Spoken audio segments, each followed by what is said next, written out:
അസ്സലാമു അലൈക്കും വറഹ്മത്തുള്ളാ. ഒരു വർഷം മുമ്പ് ഞാൻ ചെയ്ത ഒരു വീഡിയോ, അതേ വിഷയമാണ് ഇന്നും ഞാൻ ഇവിടെ പറയാൻ വേണ്ടി പോകുന്നത്. കാരണം ആ വിഷയത്തിന്റെ ഗൗരവം മനസ്സിലാക്കാൻ വേണ്ടിയാണ്. നിങ്ങൾ ഈ വീഡിയോ കാണുന്ന ഓരോ ആളുകളും ഈ വിഷയം നിങ്ങളുടെ വീടുകളിൽ നടക്കുന്നുണ്ടോ എന്നുള്ളത് ചിന്തിക്കണം. അങ്ങനെയാണ് നിങ്ങളുടെ വീടുകളിൽ ഉള്ളത് എങ്കിൽ ഇന്ന് തന്നെ അതിനൊരു മാറ്റം വരുത്തണം. കാരണം നമ്മുടെ മക്കൾ പഠിക്കുന്നവരാണ്, അവർക്ക് പഠനത്തിൽ ശ്രദ്ധയുണ്ടാവില്ല, അതുപോലെ തന്നെ ഓർമ്മശക്തി ഉണ്ടാവില്ല, നമ്മുടെ വീടുകളിൽ ബറക്കത്ത് ഉണ്ടാവില്ല, വീട്ടിൽ നിന്ന് ജോലിക്ക് പോകുന്ന ആളുകളുടെ ജോലിയിൽ ബറക്കത്ത് ഉണ്ടാവില്ല. ഇങ്ങനെ ഒരുപാട് പ്രശ്നങ്ങൾ ഈ ഒരു കാര്യം കൊണ്ട് വരുന്നുണ്ട്. എന്താണ് ആ കാര്യം? നിങ്ങളൊക്കെ തമ്പനയിൽ കണ്ടിട്ടുണ്ടാകും. അതായത് നമ്മുടെ വീടുകളിൽ വസ്ത്രം അലക്കിയിട്ട് അത് ഉണങ്ങാൻ വേണ്ടി പുറത്ത് വിരിച്ചിടും, അല്ലെ? ആ വിരിച്ചത് ഉണങ്ങിയതിന് ശേഷം നമ്മൾ അതേപോലെ എല്ലാം വാരി കെട്ടി കൊണ്ടുവന്നിട്ട് നമ്മുടെ കട്ടിൽ അങ്ങോട്ടിടും. അത് മടക്കി വെക്കൂല. മടക്കി വെക്കണം എന്ന് അറിയാഞ്ഞിട്ടല്ല, മടിയാണ്. ആർക്കെങ്കിലും അറിയാതെ ഉണ്ടോ ഈ വസ്ത്രങ്ങളൊക്കെ മടക്കി വെക്കലാണ് നല്ലത്, അതൊരു വൃത്തിയാണ് എന്ന് അറിയാത്തതുണ്ടോ? അറിയാഞ്ഞിട്ടല്ല, മടിയാണ്. അത് പിന്നെ ചെയ്യാം. എന്നിട്ടോ ഉറങ്ങാൻ നേരത്ത് ആ കട്ടിലുള്ളത് അങ്ങനെ തന്നെ എടുത്തിട്ട് വല്ല ഇരിക്കുന്ന ചെയറിലോ അല്ലെങ്കിൽ സോഫയിലോ അങ്ങോട്ടിടും. രാവിലെ ഉറങ്ങി എഴുന്നേറ്റാൽ ആ ചെയർ നമുക്ക് ഇരിക്കാൻ വേണം, അല്ലെങ്കിൽ സോഫ ഇരിക്കാൻ വേണം. അപ്പൊ അതിൽ നിന്നും എടുത്തിട്ട് വീണ്ടും കട്ടിലിടും. അങ്ങനെ അങ്ങോട്ടും ഇങ്ങോട്ടും തട്ടിക്കളിക്കുന്ന ഒരവസ്ഥ. ഇത് വളരെ ഗൗരവമുള്ളൊരു വിഷയമാണ്. നമുക്കതൊന്നും ഒരു പ്രശ്നമല്ല, അത് നമ്മുടെ ഡ്രസ്സല്ലേ. അതിൽ കുട്ടികളുടെ യൂണിഫോം ഉണ്ടാകും, ജോലിക്ക് പോകുന്ന ആളുകൾ ധരിക്കുന്ന വസ്ത്രം ഉണ്ടാകും. അവർ അതിൽ നിന്നും വലിച്ചെടുത്തിട്ട് അതും ധരിച്ചിട്ട് പോകും. മദ്രസയിൽ പോകുന്ന കുട്ടികൾ, ജോലിക്ക് പോകുന്ന ആളുകളൊക്കെ. ഇതൊക്കെ വലിയ ബുദ്ധിമുട്ടുണ്ടാക്കുന്ന കാര്യമാണ്. അതിൻ്റെ ഗൗരവമാണ് ഞാൻ ഈ പറഞ്ഞു വരുന്നത്. നിങ്ങൾ ഈ വീഡിയോ മാക്സിമം എല്ലാ ആളുകളിലേക്കും ഒന്ന് ഷെയർ ചെയ്ത് കൊടുക്കുക. കാരണം ഇതുപോലെ ചെയ്യുന്ന ഒരുപാട് ആളുകൾ നമ്മുടെ കുടുംബത്തിലും അതുപോലെ തന്നെ നമ്മൾ അറിയുന്ന ആളുകളിലൊക്കെ ഉണ്ടാകും. അതുപോലെ യൂട്യൂബ് തന്നെ നമ്മുടെ വീഡിയോ കൂടുതൽ ആളുകളിലേക്ക് എത്തിക്കാൻ വേണ്ടി നമ്മുടെ ഈ വീഡിയോയുടെ താഴെ ഒരു ലൈക്ക് ബട്ടണില്ലേ, അതൊന്ന് അമർത്തിയിട്ട് നിങ്ങൾ വീഡിയോ കണ്ടോളി. അപ്പൊ ഈ ഉണങ്ങിയ വസ്ത്രങ്ങൾ നമ്മൾ എന്താ ചെയ്യേണ്ടത്, എങ്ങനെയാ വെക്കേണ്ടത്, എവിടെയാ വെക്കേണ്ടത്? ബഹുമാനപ്പെട്ട ഇബ്നു ഹജറുൽ ഹൈത്തമി റളിയല്ലാഹു അൻഹു. ആരാ ഇബ്നു ഹജർ റളിയല്ലാഹു അൻഹു? ഷാഫിഈ മദ്ഹബിലെ ആധികാരിക മുഫ്തിയാണ്. നമുക്ക് മസ്അലകൾ പിടിക്കാൻ പറ്റിയ വലിയ പണ്ഡിതനാണ്. ബഹുമാനപ്പെട്ടവർ കിതാബിൽ പറയുന്നു, ഈ വസ്ത്രങ്ങൾ, അലക്കി ഉണങ്ങിയ വസ്ത്രങ്ങൾ, അത് മടക്കി വെക്കൽ സുന്നത്താണ്. മടക്കി വെക്കൽ സുന്നത്താണ് എന്ന് മാത്രമല്ല, ബിസ്മി ചൊല്ലിയിട്ട് മടക്കി വെക്കണം. ബിസ്മി ചൊല്ലിയിട്ട് ദാക്കിറസ്മല്ലാഹി തആല, അള്ളാഹുവിന്റെ പേര് പറഞ്ഞുകൊണ്ട്, അതായത് ബിസ്മി ചൊല്ലിയിട്ട് മടക്കി വെക്കണം. അല്ലെങ്കിലോ ഇനി അങ്ങനെ ബിസ്മി ചൊല്ലി വെക്കുന്നില്ല എങ്കിൽ ലബിസഹു ശൈത്വാനു എന്ന് പറഞ്ഞ ആ ശൈത്താന്മാര് ആ വസ്ത്രം ധരിക്കും. അങ്ങനെയൊക്കെ ഉണ്ടാവോ? നിങ്ങൾ എന്താ ഈ പറയുന്നത്? ഇമാമിങ്ങൾ കിതാബിൽ പറയുന്നതാണ്, നമുക്കത് എതിർക്കാൻ വകുപ്പില്ല.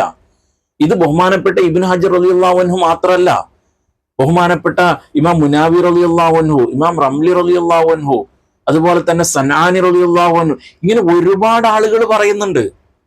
ഈ വസ്ത്രം ശൈത്താന്മാർ ധരിക്കും എന്നതിനെ ബഹുമാനപ്പെട്ട ഇമാം സനാനി റളിയല്ലാഹു അൻഹു അവിടുത്തെ തൻവീർ എന്ന് പറയുന്ന കിതാബിൽ വളരെ വ്യക്തമായിട്ട് പറയുന്നുണ്ട്.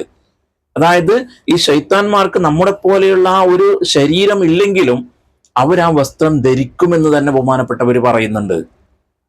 അതുപോലെ തന്നെ ഇമാം റംലി റളിയല്ലാഹു അൻഹു ബിസ്മി ചൊല്ലിയിട്ട് മടക്കി വെക്കണം എന്ന് പറയുന്നുണ്ട്. ഇനി മടക്കി വെക്കാൻ പറ്റാത്ത ഡ്രസ്സുകളോ? ചിലപ്പോൾ അങ്ങനെ ഉണ്ടാവൂലേ, മടക്കാൻ പറ്റാത്ത വസ്ത്രം. അതിന് ചെറിയൊരു ഉദാഹരണം പറഞ്ഞാൽ, നമ്മുടെ തൊപ്പി, കുറച്ച് കട്ടിയുള്ള തൊപ്പിയാണെങ്കിൽ അത് മടക്കി വെക്കാൻ പറ്റൂല. അല്ലെങ്കിൽ ചില ഉസ്താദുമാർ ഒരിക്കൽ കെട്ടിയ തലയെക്കെട്ട് അതേപോലെ എടുത്തു വെക്കുന്നത് കാണാറുണ്ട്. അല്ലെങ്കിൽ റെഡിമെയ്ഡ് കെട്ടിയ തലയെക്കെട്ട് തന്നെ ഇപ്പൊ വരുന്നുണ്ട്. അത് അലക്കിയിട്ട് എങ്ങനെ നമുക്ക് മടക്കാൻ പറ്റുമോ? പറ്റൂല.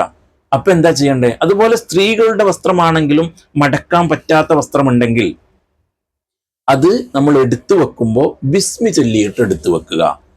ഇല്ലെങ്കിൽ എന്താ, അതിലേക്ക് ശൈത്താൻ ബാധയുണ്ടാകും. കിതാബുകളിൽ ഇമാമാറാണ് പറയുന്നത്. എന്നാൽ ഇതിനെ കുറച്ചും കൂടെ വിശദീകരിച്ചുകൊണ്ട് ബഹുമാനപ്പെട്ട ഇമാം മുനാവി റളിയല്ലാഹു അൻഹു അവിടുത്തെ ഫൈലുൽ ഖദീർ എന്ന് പറയുന്ന കിതാബില് നല്ലോണം പറയുന്നുണ്ട്. അതായത് ഈ വസ്ത്രങ്ങൾ ബിസ്മി ചൊല്ലിയിട്ട് മടക്കി വെക്കണമെന്നും, അത് അങ്ങനെ മടക്കി വെച്ചില്ല എങ്കിൽ ആ ഡ്രസ്സിനിക്ക് നുരുമ്പൽ വരും, അതായത് ബലക്ഷയമുണ്ടാകും എന്നും, അതുപോലെ തന്നെ ഈ വസ്ത്രം ധരിച്ചു പോകുന്ന ആളുകൾക്ക് അശ്രദ്ധയുണ്ടാകും, നമ്മുടെ മക്കള് മദ്രസയിലും സ്കൂളിലൊക്കെ പഠിക്കുന്നില്ലേ, അവര് ഈ വസ്ത്രം ധരിച്ചു പോയാൽ അവർക്ക് ക്ലാസ്സിൽ ശ്രദ്ധിക്കാൻ പറ്റൂല, അവര് അലസരായിരിക്കും, ശ്രദ്ധക്കുറവുണ്ടാകും, ഓർമ്മശക്തി ഉണ്ടാവില്ല. അതുപോലെ ആ വസ്ത്രം ധരിച്ച് നിസ്കരിക്കുന്ന ആളുകൾക്ക് നിസ്കാരത്തിൽ ഒരു ഭക്തി കിട്ടൂല, അവരുടെ ശ്രദ്ധ മാറിപ്പോകും. ആ വസ്ത്രം ധരിക്കുന്ന ആളുകൾക്ക് ആ വീട്ടിൽ ബറക്കത്തുണ്ടാവൂല, ആ വസ്ത്രം ധരിച്ചു പോകുന്ന ആളുകൾക്ക് അവരുടെ ജോലിയിൽ ബറക്കത്തുണ്ടാവൂല. ഇങ്ങനെ ഒരുപാട് കാര്യങ്ങൾ ബഹുമാനപ്പെട്ട ഇമാം മുനാവി റളിയല്ലാഹു അൻഹു അവിടുത്തെ ഫൈദുൽ ഖദീർ എന്ന് പറയുന്ന കിതാബിൽ പറയുന്നുണ്ട്.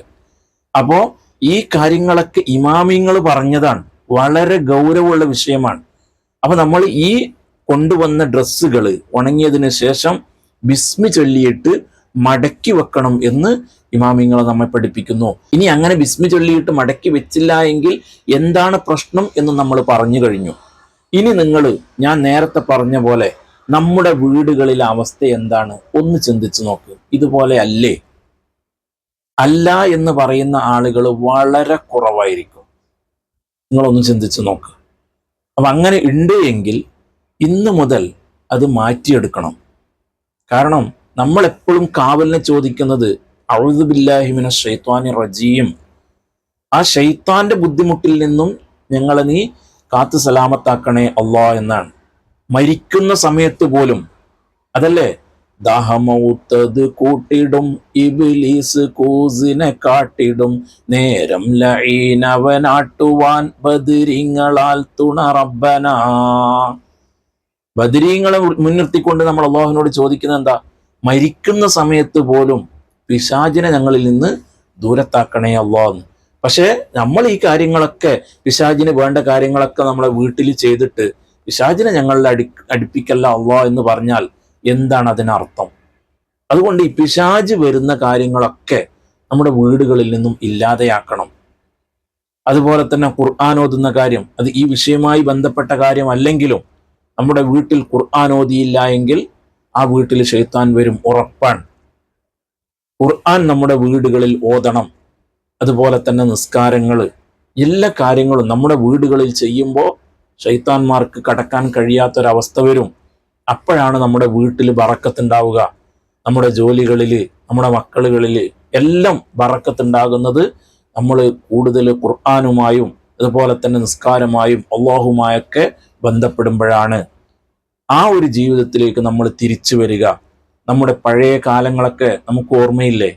അതായത് മഗ്‌രിബായി കഴിഞ്ഞാൽ ഒരു വീട്ടിൽ 4 റൂമുണ്ടെങ്കിൽ ഒരു റൂമിൽ നിന്നും ഖുർആനോത്ത് ഇങ്ങനെ വരുമ്പോൾ, മറ്റൊരു റൂമിൽ നിന്നും ഹദ്ദാദിന്റെ ധ്വനികൾ ഇങ്ങനെ വരുമ്പോൾ, മറ്റൊരു ഭാഗത്തു നിന്നും പലതരത്തിലുള്ള മാലകൾ, മുഹീദ്ദീൻ മാല, റിഫായി മാല, നഫീസത്ത് മാല, ബദ്ർമാല പോലെയുള്ള മാലകൾ ഇങ്ങനെ കേൾക്കുമ്പോൾ, പല ഭാഗത്തു നിന്നും യാസീനും അതുപോലെ തന്നെ റഹ്മാൻ സൂറത്തും വാഖിയ സൂറത്തും മുൽക്ക് സൂറത്തും ഇങ്ങനെ ഓരോ ഭാഗത്തു നിന്നും ആ ഒരു ഖുർആനിന്റെയും അതുപോലെ തന്നെ മാല മൗലിദുകളുടെയും ധ്വനികൾ ഇങ്ങനെ കേൾക്കുമ്പോൾ ഏത് ശൈത്താന്മാരാ അവിടത്തേക്ക് വരുന്നുണ്ടാവുക?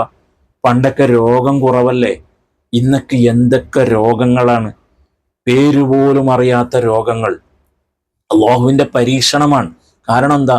നമ്മൾ അള്ളാഹുവിനെ തൊട്ട് ഓടി മാറിക്കൊണ്ടിരിക്കുകയാണ്. പണ്ട് അങ്ങനെ ആയിരുന്നില്ല. പണ്ട് എല്ലാവരും അള്ളാഹുവിലേക്ക് അടുക്കുകയായിരുന്നു. ഇന്ന് അതിന് സമയമില്ല. ഈ പറയുന്ന ഞാനായാലും നമ്മൾ ദുനിയാവിന്റെ പുറകെ പോവുകയാണ്. നമുക്കിതൊന്നും സമയമില്ല. ഉള്ള സമയത്ത് തന്നെയോ റീൽസ്, യൂട്യൂബ് കാണണ്ട എന്നല്ല ഞാൻ പറയുന്നത്, ആവശ്യമുള്ളത് കാണുക. ഉസ്താദുമാർ പറയുന്ന ഒരുപാട് ഇൽമുകൾ നമുക്ക് പഠിക്കാനുണ്ടാകും. എൻ്റെ യൂട്യൂബ് കാണണം എന്നല്ല ഞാൻ പറയുന്നത്. ഉസ്താദുമാർ ഇൽമ പറഞ്ഞു തരുന്നുണ്ടെങ്കിൽ ആ ഇൽമ പറഞ്ഞു തരുന്നത് നിങ്ങൾ പഠിക്കുക, അറിയാത്ത ആളുകൾ പഠിക്കുക. പിന്നെ എപ്പോഴും ഞാൻ പറയുന്നത് പോലെ ഓൺലൈൻ മജ്ലിസുകളിൽ നിന്നും ഒന്ന് ഒഴിഞ്ഞു നിൽക്കുക. മിനിഞ്ഞാന്ന് ബറാഅത്തിന്റെ അന്ന് രാത്രിയാണ് എന്ന് തോന്നുന്നുണ്ട്, ഞാൻ എൻ്റെ കമ്പനി ആവശ്യാർത്ഥം പുറത്തു പോകുന്ന സമയത്ത് യാദർശികമായി മൊബൈൽ ഒന്ന് ഓപ്പൺ ആക്കിയപ്പോൾ യൂട്യൂബിൽ ഒരു ഓൺലൈൻ മജ്ലിസ് ഇങ്ങനെ റണ്ണിങ് ആവുകയാണ്. എത്ര ആൾ ആ സമയത്ത് വാച്ചിങ് ഉണ്ടെന്നറിയോ? ഏകദേശം 1600 മുകളിൽ ആളുകൾ. കമന്റുകളൊക്കെ ഇങ്ങനെ വരികയാണ്. എന്താ? ദുആ ചെയ്യണം, ഇന്ന ആവശ്യത്തിന് ദുആ ചെയ്യണം, ഇന്ന ആവശ്യത്തിന് ദുആ ചെയ്യണം, ഇങ്ങനെ പറയാണ്. ആരാണ് ഈ കമന്റ് നോക്കുന്നത്? ഒരാളും നോക്കാനും പോകുന്നില്ല, ഒരാളും ദുആ ചെയ്യാനും പോകുന്നില്ല. ആ യൂട്യൂബിന്റെ മുമ്പിൽ ഈ മൊബൈലും പിടിച്ചിരുന്നാൽ എന്ത് തഖ്വയാണ് നിങ്ങൾക്ക് കിട്ടുക, എന്തൊരു ഭക്തിയാണ് നിങ്ങൾക്ക് കിട്ടുക. ആ സമയത്ത് ഒരു മുസ്ഹഫും കയ്യിൽ പിടിച്ച് ഇരുന്ന് നോക്ക്, അതിന്റെ ഒരു ഭക്തി പടച്ചോൻ തരുന്നില്ലേ? നമ്മുടെ സമയം എന്തിനാണ് നമ്മൾ വെറുതെ കളയുന്നത്? അല്ലാഹു തആല കാത്ത് സലാമത്താക്കട്ടെ. നല്ലത് ചിന്തിക്കുവാൻ, നല്ലത് പ്രവർത്തിക്കാനുള്ള തൗഫീഖ് നൽകുമാറാവട്ടെ. ആമീൻ യാ റബ്ബൽ ആലമീൻ. അപ്പൊ ഞാൻ പറഞ്ഞു വന്നത്, ഇതുപോലെ നമ്മൾ വളരെ നിസ്സാരമായി കാണുന്ന പല കാര്യങ്ങളും അതിലൂടെ വലിയ ബുദ്ധിമുട്ടുകൾ വരാൻ സാധ്യതയുണ്ട്. അല്ലാഹു തആല നല്ല കാര്യങ്ങൾ പറയുവാനും നല്ലത് ജീവിതത്തിൽ പകർത്തുവാനും അതിലൂടെ അള്ളാഹുവിനിക്ക് ഇഷ്ടപ്പെട്ട അടിമകളിൽ ഉൾപ്പെടാനും നമുക്കെല്ലാവർക്കും അല്ലാഹു തആല തൗഫീഖ് നൽകുമാറാവട്ടെ. ദാരിദ്ര്യത്തിന് തൊട്ട്, രോഗത്തിന് തൊട്ട്, കടത്തിന് തൊട്ട് ഒക്കെ അല്ലാഹു തആല കാത്ത് സലാമത്താക്കുമാറാവട്ടെ. ഈമാനോടുകൂടിയുള്ള, അന്തസ്സോടുകൂടിയുള്ള, അഭിമാനത്തോടുകൂടിയുള്ള ദീർഘായുസ് നമുക്ക് എല്ലാവർക്കും അല്ലാഹു തആല നൽകി തരുമാറാവട്ടെ. മരിക്കുന്ന സമയത്ത് കാമിലായ ഈമാനോടെ അല്ലാഹു തആല മരിപ്പിക്കുമാറാവട്ടെ. ആമീൻ യാ റബ്ബൽ ആലമീൻ. ഇന്നലെ ഞാൻ ചോദിച്ച ചോദ്യത്തിന്റെ ഉത്തരം, കടലിൽ മത്സ്യത്തിന്റെ വയറ്റിൽ അകപ്പെട്ട പ്രവാചകൻ ആര് എന്നായിരുന്നു. അത് ഞാൻ വീഡിയോയിൽ പറഞ്ഞിട്ടുണ്ട്. ബഹുമാനപ്പെട്ട യൂനുസ് നബി അലൈഹിസ്സലാമാണ്. യൂനുസ് നബി അലൈഹിസ്സലാമാണ് മത്സ്യത്തിന്റെ വയറ്റിൽ അകപ്പെട്ടതും അവിടെ നിന്ന് ലാ ഇലാഹ ഇല്ലാ അൻത സുബ്ഹാനക ഇന്നി കുന്തു മിനൽ ളാലിമീൻ എന്ന് പറയുന്ന ആ ദിക്ർ ചൊല്ലിയിട്ട് അല്ലാഹു തആല രക്ഷപ്പെടുത്തുകയും ചെയ്ത പ്രവാചകൻ. അല്ലാഹു തആല അവരുടെയൊക്കെ ബറക്കത്ത് കൊണ്ട് നമ്മെ എല്ലാവരെയും നന്നാക്കി തരുമാറാവട്ടെ. ആമീൻ യാ റബ്ബൽ ആലമീൻ. നല്ല നല്ല ദിവസങ്ങളാണ്, മാസങ്ങളാണ്. എല്ലാവരും എനിക്കും കുടുംബത്തിനും വേണ്ടി ദുആ ചെയ്യണം എന്ന് ദുആ കൊണ്ട് വസിയത്ത് ചെയ്യാണ്. അസ്സലാമു അലൈക്കും വറഹ്മത്തുള്ളാഹി.